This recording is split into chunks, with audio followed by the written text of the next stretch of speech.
Earth signs, tignan po natin kung ano yung mensahe para sa'yo ngayong araw. Keep in mind po na ito ay general reading lamang.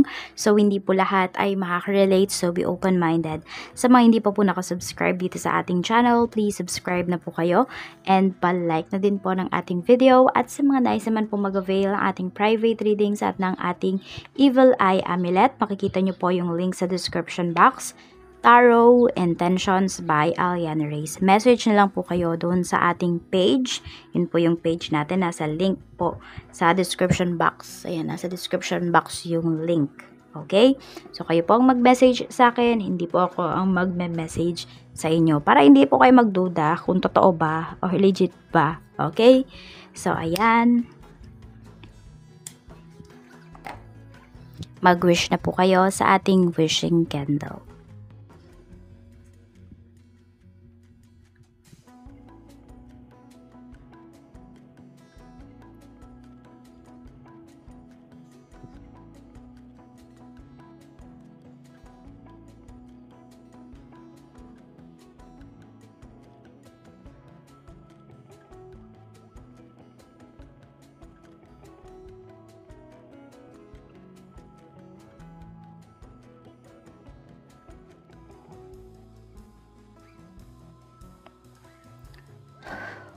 Umpisahan na po natin ang reading mo, Earth signs, Taurus, Virgo, and Capricorn.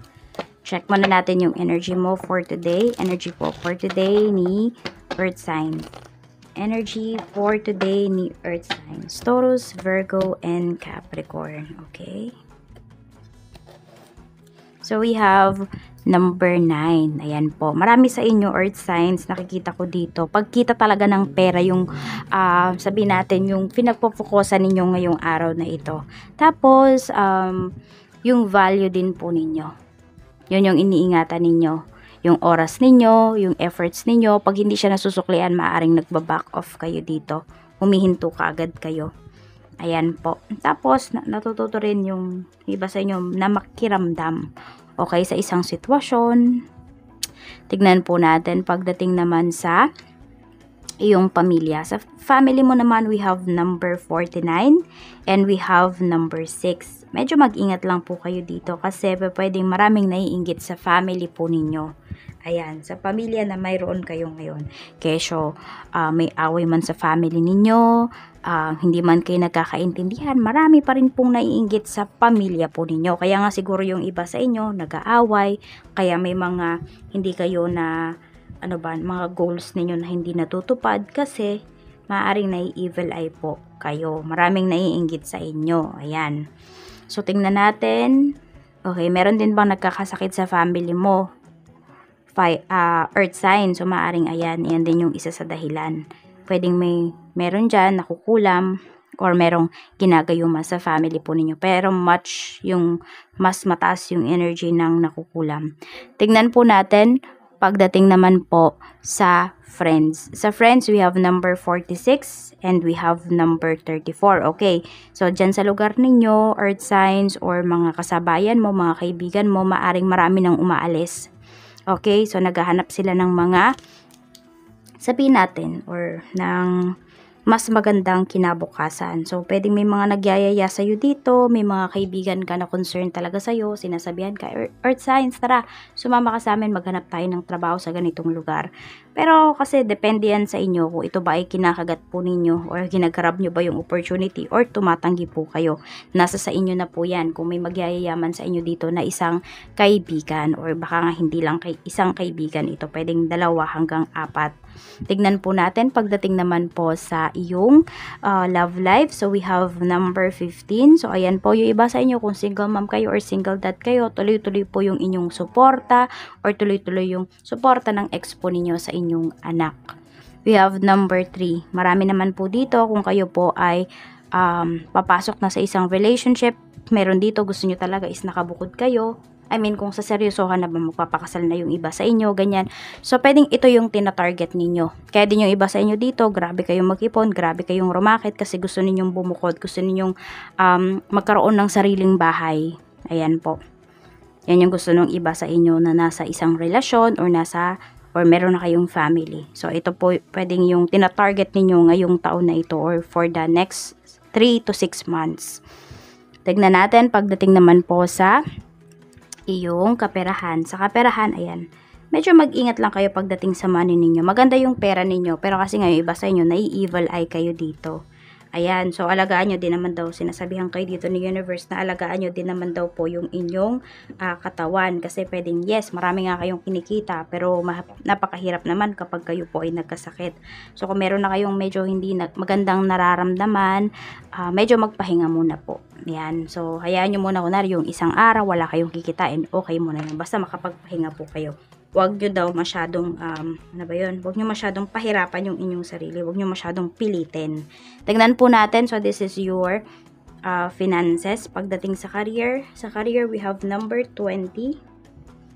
Tapos, meron tayo ditong number 30. Okay. So, yung iba po sa inyo, happy pa kayo pagdating dito sa career ninyo? Some of you kasi na happy talaga kayo sa career, ma-extend pa po yung inyong kontrata. Yan. Yung iba naman dito na hindi na po kayo happy, pwede kasi na may makaaway kayo dito. Ayan. Pero, meron din naman dito, nilalaban nyo talaga yung career nyo na to. So, pwede po na magtatagal pa kayo dito sa inyong trabaho. Yan.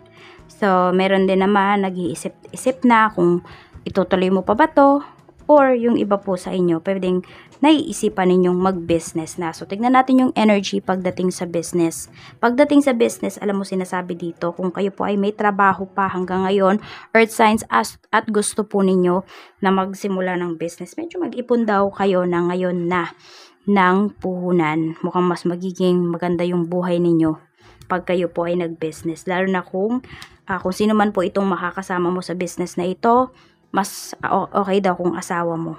Ayan. So, dapat syempre, pag kayo ay mag-asawa, kayo ay magbe-business, dapat may alam kayo parehas dito sa business po na iha-handle po ninyo.